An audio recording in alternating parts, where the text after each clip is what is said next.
Salutations frères et sœurs, c'est toujours le frère Svanko dans la continuation message par la manifestation de la grâce du Verbe de Loba, l'unique créateur. Nous allons toujours dans Kalatam Bale, Kalatam Dimsi, ces ouvrages que l'on peut se procurer sur leséditionszululassan.com. Le premier lien référencé, vous cliquez dessus et vous pourrez accéder à l'acquisition de ces ouvrages qui sont les ouvrages originels de la spiritualité originelle et que les Bibles, etc.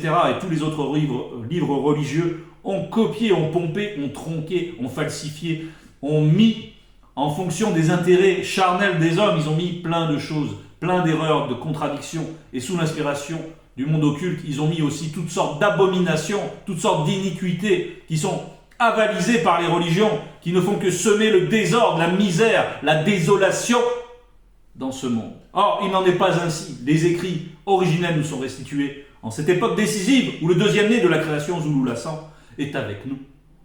Donc, nous allons aujourd'hui dans Mutateli. Mutateli au chapitre 15. Mutateli, c'est l'entité qui guide et qui intronise les initiés. Qui guide et qui intronise les initiés. Et c'est aussi sous-titré Orientation à l'ouverture de la sagesse. Non pas le passage du chapitre 15, mais l'ensemble de Mutateli. Orientation à l'ouverture de la sagesse. C'est-à-dire que ces passages-là sont vraiment faits pour qu'on puisse vraiment être pleinement disposé. Pleinement disposé. On va voir que ce pleinement a beaucoup d'importance. Alors, le chapitre 15 est intitulé La récompense du juste connu. La récompense du juste connu. Connu, ça veut dire bien sûr qu'il est connu des entités du grand ordre des choses, connu du verbe de Loba, connu de Loba. Loba, bien sûr, connaît toutes choses, mais il y a plusieurs manières d'être connu. On peut être un être humain, Loba sait que, bien sûr, c'est toute chose, donc il sait que cet être humain existe, mais il n'est pas connu, cet être humain de Loba. Il n'est pas connu, c'est-à-dire que son existence n'a pas d'importance.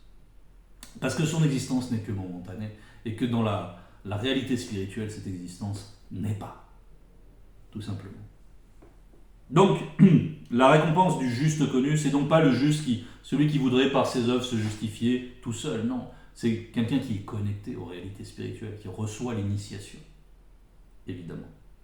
Et on nous parle ici de la rétribution, de la récompense. Celui connu qui craint Loba de la crainte du respect qui lui est dû, agit en conséquence. Celui connu qui craint Loba de la crainte du respect qui lui est dû, agit en conséquence, virgule. Celui connu qui est docteur de la loi atteindra à l'initiation de l'entité de sagesse. Donc on nous parle de celui connu qui a la crainte du respect qui est dû à Loba. Qu'est-ce que c'est que la crainte du respect qui est dû à Loba? C'est l'observation de tout ce qui émane de son verbe. C'est l'observation méticuleuse, agir en conséquence. Ça veut dire qu'il va régler toutes ses voies. Il va faire en sorte de se soumettre pleinement à toutes ces lois. Et ce pleinement, on va y revenir. On va prendre Mutateli 1, verset 14. Mutateli 1, verset 14, qui dit « La plénitude de l'initiation de l'entité de sagesse, c'est la crainte du respect qui est due à Loba. » L'entièreté donc de cette initiation de l'entité de sagesse, c'est la crainte du respect qui est due à Loba. Sauf que maintenant, il y a la crainte du respect qui est due à Loba sous-tend beaucoup de choses qu'il faut assimiler. Assimiler au sens de faire sienne. Faire en sorte que ces lois soient vraiment comme le sang qui s'écoule dans nos veines. Il y a une consubstance avec ces lois, n'est-ce pas? Et le fait d'acquérir tout cela, ça met du temps. Et le Verbe nous transforme dans cette acquisition. Parce que le Verbe, c'est aussi la parole transformatrice, n'est-ce pas? Il nous prépare petit à petit. Mais il y a la notion de plénitude. Et on a vu donc, le crainte du respect qui est dû à Loba, c'est le commencement de la sagesse, mais c'est aussi son accomplissement. Le terme et le départ, n'est-ce pas? C'est la crainte du respect qui est due à Loba. Et nous parle donc dans le premier verset thème, Celui connu qui est docteur de la loi atteindra l'initiation. Celui qui est docteur de la loi, c'est celui qui a prêté attention, qui a été un auditeur attentif et donc méticuleux pour agir en conséquence. Donc qui met en pratique tout ce qu'on lui enseigne avec soin le plus possible et qui va vivre la spiritualité, qui va faire en sorte que ces lois, il sait qu'il y a des entités qui sont derrière, il va demander à l'Oba s'il rencontre des difficultés dans la mise en application, il va venir avec humilité. Il y a aussi l'humilité qui produit une obéissance pleine de reconnaissance. Pleine de reconnaissance. Et dans la mise en place de tout cela, dans ce processus-là, il y a un rapprochement, il y a une progression, c'est la sanctification, et en même temps, dans ce rapprochement, on parle de rapprochement, c'est parce qu'il y a une rencontre, finalement, qui s'opère. On va le voir au verset 2. Le fruit de l'initiation de l'entité de sagesse viendra spirituellement à sa rencontre. Comme une mère, comme une épouse vierge, il l'accueillera. Donc on nous parle ici du fruit de l'initiation. Pourquoi on nous parle du fruit? Ce fruit, il est évoqué dans l'évangile caché de Kudumane-Mula, au chapitre 23. Je vous encourage à aller voir. Mais aujourd'hui, on ne va pas s'appuyer dessus. On va juste souligner ici qu'on nous parle d'une rencontre. On dit comme une mère ou comme une épouse vierge. Donc, avec la mère, il y a un lien très fort, puisqu'il y avait même le cordon ombilical, mais ensuite il y a un lien, bien sûr, entre l'enfant et son fils. Ou on nous parle encore comme une épouse vierge, c'est encore plus proche, parce que l'épouse vierge, derrière, il y a la consommation, il y a le mariage, il y a la consommation, n'est-ce pas? Il va y avoir un acte fusionnel, et le fruit, la consommation de ce fruit de l'initiation de l'entité de sagesse, c'est une fusion qui va produire l'illumination de l'initié, du juste connu, qui va lui faire changer d'état de conscience, qui va produire un émerveillement, qui fera qu'il y aura un point de non-retour. Ça, on verra cet aspect-là. Il y aura un point de non-retour, c'est-à-dire que cette personne qui connaît cette illumination ne peut pas être retirée du nombre connu. Ça devient impossible. Bien, on va prendre un verset, on va prendre Biala 7,24 pour nous parler de cette intimité. Encore une fois. Biala 7,24.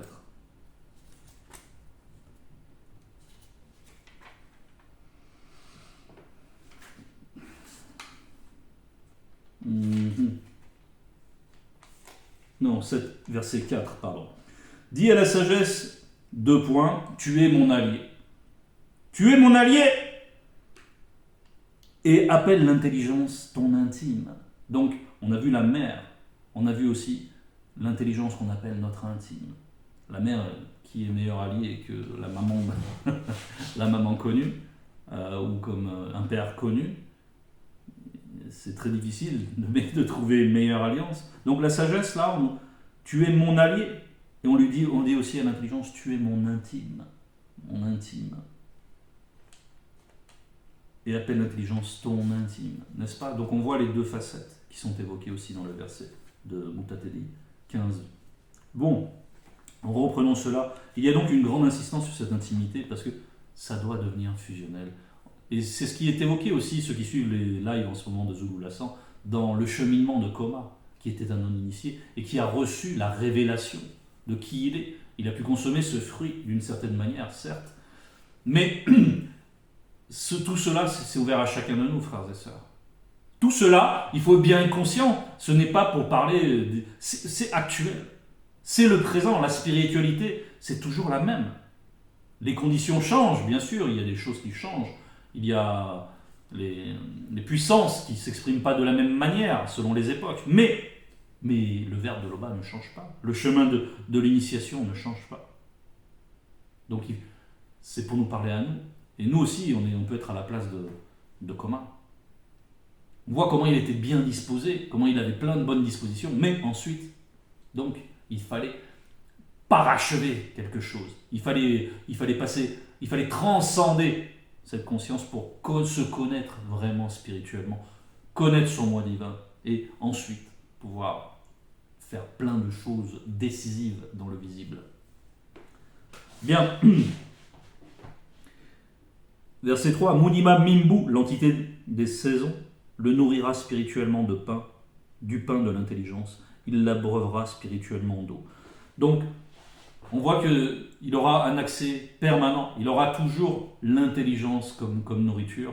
Et pour bien assimiler, il y aura aussi l'eau. L'eau, donc, et le pain, ça va représenter donc cette intelligence, ça va représenter donc cette illumination, précisément. Ça va être la compréhension de tout ce qui est nécessaire dans sa marche. Et il aura toujours accès à cette réserve-là d'intelligence, parce qu'il est connecté directement à la source. Il peut s'abreuver à la source. Et donc, il peut en disposer toujours bien sûr, pour bien faire, toujours dans la soumission au Verbe, puisqu'on n'a toujours pas quitté la crainte du respect qui est due à l'Oba, mais on a plutôt avancé en cela. Donc on arrive à un stade où on a à disposition une puissance et aussi de l'intelligence, toujours pour pouvoir éventuellement répondre à bon escient, comme nous allons le voir. Il s'appuiera spirituellement sur Mutatedi et ne fléchira pas. Il s'attachera à lui et ne sera pas confondu. Donc là, il y a une promesse. C'est-à-dire qu'il est arrivé, c'est ce point de non-retour qu'on évoquait tout à l'heure. C'est-à-dire, quelles que soient les circonstances, quelle que soit l'adversité, il ne pourra pas être confondu, il ne pourra pas être extrait du nombre connu. Et il aura à disposition toutes sortes de ressources, comme l'intelligence, pour justifier sa foi, pour justifier sa marque, pour confondre tous ceux qui viennent avec des mauvaises intentions, pour essayer de lui tendre des pièges, comme nombreux sont ceux qui ont essayé de tendre des pièges aux initiés. Mais Mutatedi ne le permettra pas. Donc il y a cette protection. Cette protection qui va jusqu'au sel. Il s'appuiera spirituellement, ça on l'a dit. Verset 5. Il s'élèvera au-dessus de ses proches, au milieu de l'assemblée. Il lui ouvrira la bouche. Il l'élèvera au-dessus de ses proches. Il l'élèvera donc. Mutatedi va faire en sorte qu'il ait un rayonnement. Avec cette intelligence, lorsqu'il va ouvrir la bouche, il va pouvoir produire des paroles de connaissance. Il va pouvoir parler à bon escient. Il va pouvoir être particulièrement utile, même pour ses proches. Il va être disposé, parce qu'il a eu ce soin, au départ, de bien appliquer. Tout vient de là. Il a produit cette humilité et cette obéissance attentive. Donc maintenant, suite à cette humilité, on sait que l'humilité, ça produit ensuite la gloire. C'est le Verbe, c'est la loi du Verbe. Ce qui suit l'humilité spirituelle, on n'entend pas les fausses humilités des religions, des catholiques qui aiment se fouetter, ces niaiseries-là, ces abominations-là, ces enseignements de démons. Donc, ça n'a rien à voir. Là, on parle de l'humilité spirituelle. De la crainte du respect qui est due à l'Oba, toujours. Et on voit que ici, donc, lorsqu'il va ouvrir sa bouche, il va pouvoir avoir... Et il y aura donc aussi la joie dans le fait de répondre à bon escient comme cela. On va prendre... on va lire déjà le verset 6. Il, le juste connu, trouvera joie et couronne d'allégresse. Il obtiendra un renom. Et on nous dit bonne réputation. Il trouvera de la joie et couronne d'allégresse. Et donc on va voir tout cela dans Biala 15, verset 23, qui nous parle à la fois du verset 5 et du verset 6. Biala 15, verset 23. Biala Bamounia, pardon. 15, verset 23. Il est agréable de savoir bien répondre. Quel plaisir de dire la parole juste au moment voulu. Et cette disposition-là, c'est le Verbe qui la donne. Pour avoir la parole juste au moment voulu, il faut l'inspiration du Verbe.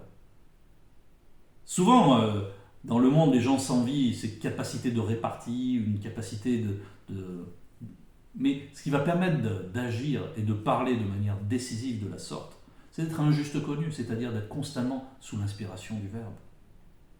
C'est ça C'est ça qu'il faut. Et il y a cette confiance avec le Verbe, avec l'escorte spirituelle. Il y a cette confiance, et ce qui fait que, en fait, il accède à des puissances qui lui sont supérieures et à une intelligence qui l'alimente tout le temps. Et donc, il pourra à chaque fois se défendre comme il faut. Il pourra parler de manière décisive. Il pourra avoir des paroles de réconfort au bon moment. Il pourra avoir toutes les facettes du mundi. Bien, on reprend notre passage thème. Et on nous dit, il trouvera joie et couronne d'allégresse. Ce n'est pas seulement, c'est pas seulement une redite poétique entre joie et couronne d'allégresse. C'est-à-dire que dans sa vie, dans son existence, dans le visible, déjà il va goûter la joie. Il sera dans la joie. Et même s'il y a des épreuves, même s'il sera dans la joie. Dans la joie, parce que justement, il peut toujours aller se ressourcer, il est toujours connecté à la source, il n'y aura pas d'emprise sur lui, il sera dans la joie. Mais on nous dit ensuite, et couronne d'allégresse, parce que la couronne, ça va aussi représenter une autre récompense, c'est celle du salut, c'est la joie éternelle du salut, qui lui est déjà promise, comme à un moment Essambé a reçu cette couronne. Mais les insensés ne l'attendront pas, les pécheurs ne la verront pas. Les insensés et les pécheurs, souvent ils forment un tout, c'est-à-dire qu'on voit des gens qui veulent se prétendre des détracteurs, ils arrivent en fait, ils essaient de trouver des justifications contre la vérité, contre l'enseignement de l'entité de sagesse, contre l'enseignement de notre Mouledi, de Zulu Lassan. Ils arrivent et ils pensent qu'ils ont des arguments et en fait ils sont dans la confusion. Et ils pensent qu'ils vont pouvoir s'opposer avec des petites choses, là, des petits rudiments, avec leur petit cerveau, mais il n'y a aucun match. Et quand finalement ils ouvrent la bouche, ce n'est que confusion, ce n'est qu'aberration. Et tout ça c'est pour conserver. Pourquoi ils sont dans cette adversité? Parce qu'ils aiment le péché, les insensés. Ils préfèrent rester dans le péché. Ils essaient de trouver maintenant des justifications à leur péché, et ça n'a aucun sens. Ils sont des insensés, ils sont des pécheurs. Et ils ne peuvent pas, ils sont coupés, mais du fait d'abord de leur libre arbitre. Parce que c'est la justice que le Verbe manifeste. Ils ont leur libre arbitre, c'est eux qui refusent l'initiation. Non, mais ils ne pourront rien atteindre. Même quand ils écoutent des paroles de sagesse, ils tordent le sens. Parce qu'ils voient tout à travers le prisme du péché. Ils sont enténébrés. Elle se tient loin de l'orgueilleux. Les menteurs ne se souviendront pas d'elle. Entre parenthèses, de l'initiation de l'entité de sagesse. Elle se tient loin de l'orgueilleux. L'orgueilleux, c'est justement celui qui endurcit son cœur pour n'écouter que ce qui l'intéresse. Et ça, il faut faire très attention. Nous aussi, dans notre marche, frères et sœurs, à ne pas se fermer, même s'il y a quelque chose de difficile à entendre, parfois. Pour progresser, il faut qu'on l'entende. Mais tout ça nous est donné par amour. Il faut être humble, il faut demander la force si on pense en manquer. Plutôt que de manifester un orgueil, de dire oui, et puis ensuite de faire vitrine quand on est avec des frères et sœurs, de se présenter sous un jour, on va dire, un peu fanfaron dans la spiritualité, penser que par l'ancienneté on a plus d'importance que tel frère et sœur. Tout ça, ce sont des pensées qui sont orgueilleuses. Donc il faut faire attention nous aussi. Elle se tient loin de l'orgueilleux. Les menteurs ne se souviendront pas d'elle. Bon, les menteurs, voilà.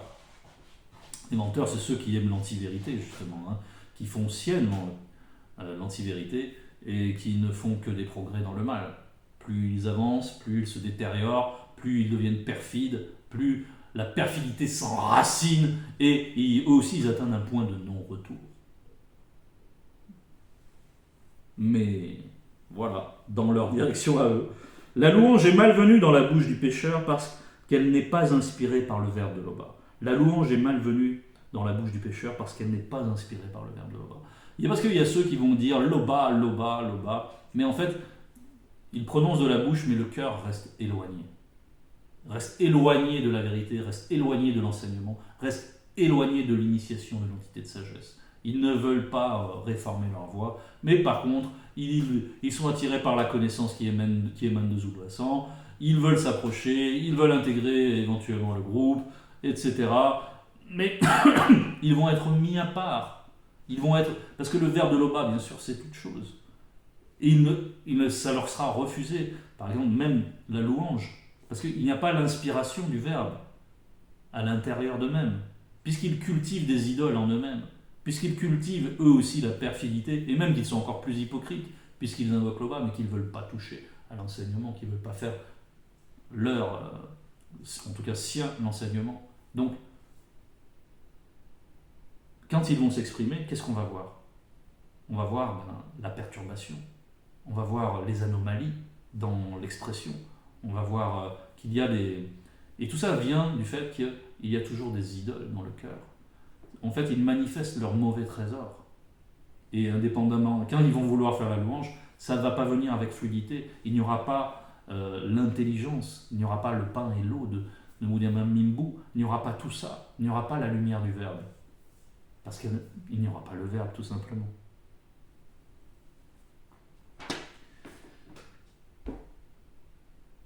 C'est la sagesse qui fait prononcer la louange, c'est le verbe de Loba qui l'inspire.